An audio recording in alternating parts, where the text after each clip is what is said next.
Hi friends, இன்றைக்கி லுக்மா சமையலில் கசூரி மெத்தி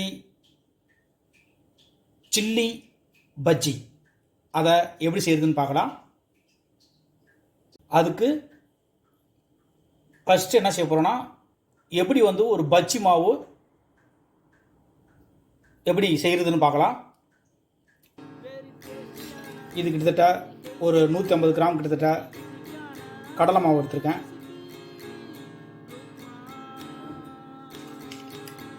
ஒரு 2 ஸ்பூன் அரிசி மாவு,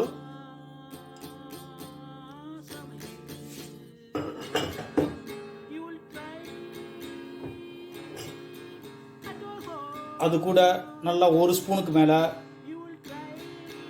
வெந்தய ட்ரை கீரை,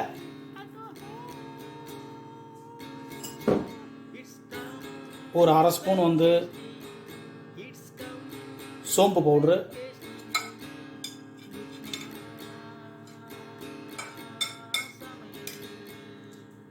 ஒரு கால் ஸ்பூன் கிட்டத்தட்ட குமின் பவுட்ரு, அதாவது சீரக பவுட்ரு. இது பெப்பர் பவுட்ரு, இது ஒயிட் பெப்பர். நீங்கள் உங்கள் வீட்டில் ஒயிட் பெப்பர் இல்லைனா பிளாக் பெப்பர் யூஸ் பண்ணிக்கிங்க. இது ஒரு அரை ஸ்பூனுக்கு மேலே ஆட் பண்ணிக்கிறேன். இது என்னென்னா ஏலக்காய் பொடி, சும்மா கொஞ்சம் போது நான் ஏலக்காய் பொடி ஆட் பண்ணிக்கிறேன்.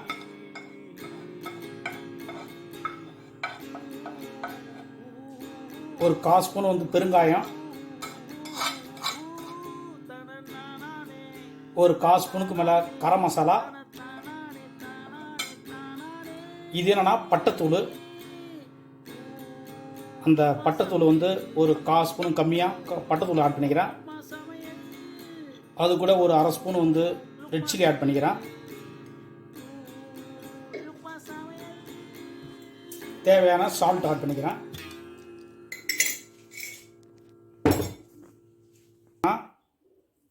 நல்லா இதை நல்லா மிக்ஸ் பண்ணிக்கிறேன் லைட்டாக ஃபஸ்ட்டு.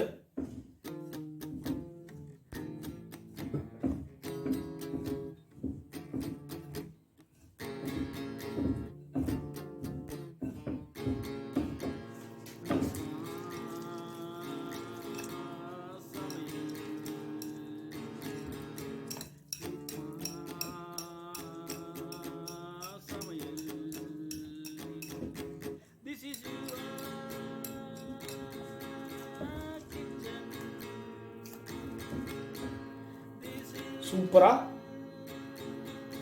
மாவு ரெடி பண்ணிட்டோம். நல்லா இந்த பாதத்துக்கு ரெடி பண்ணிக்கிங்க. ரொம்பவும் தண்ணியாக இருக்கக்கூடாது, அதே நேரத்தில் ரொம்பவும் கெட்டியாகவும் இருக்கக்கூடாது. இப்போ நல்லா எண்ணெய் நல்லா ஹீட் ஆகிட்டு இருக்கு. இப்போ இந்த அதாவது பஜ்ஜி மிளகாவா, நல்ல பெரிய பெரிய மிளகாவை நல்லா குறுக்க கட் பண்ணி வச்சுருக்கேன். இப்போ எண்ணெய் நல்லா ஹீட் ஆகிட்டு இருக்கு.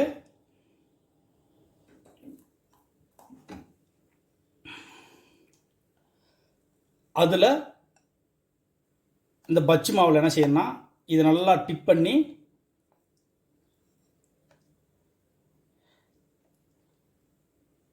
இது போல் நல்லா கோட் பண்ணி இதை தூக்கி எண்ணெயில் போட்டுடலாம். இப்போ சூப்பராக பஜ்ஜி ரெடி ஆகிடுச்சு.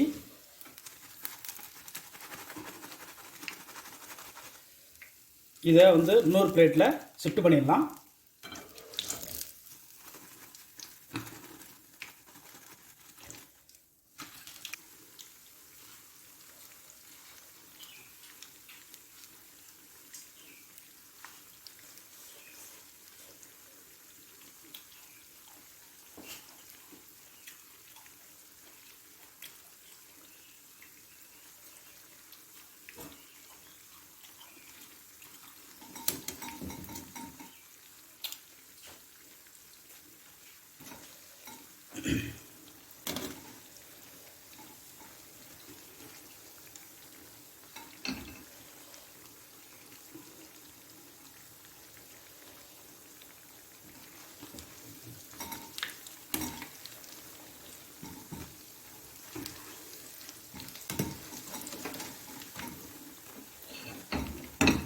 நல்லா சூப்பராக பஜ்ஜி ரெடி ஆயிடுச்சு.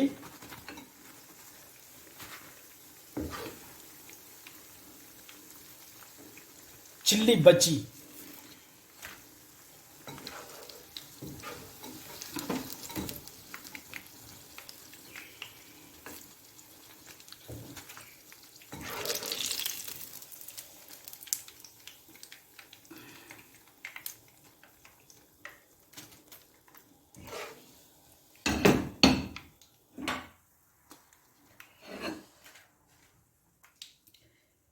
சும்மா சூப்பராக சரி டேஸ்டியாக பஜ்ஜி, அதாவது கஸ்தூரி மெத்தி சில்லி பஜ்ஜி. இதை நீங்கள் வீட்டில் ட்ரை பண்ணுங்கள். இதுவரை என் சேனலை சப்ஸ்கிரைப் பண்ணாதவங்க சப்ஸ்கிரைப் பண்ணுங்கள். என் வீடியோ வாட்ச் பண்ணதுக்கு ரொம்ப நன்றி. தேங்க்யூ.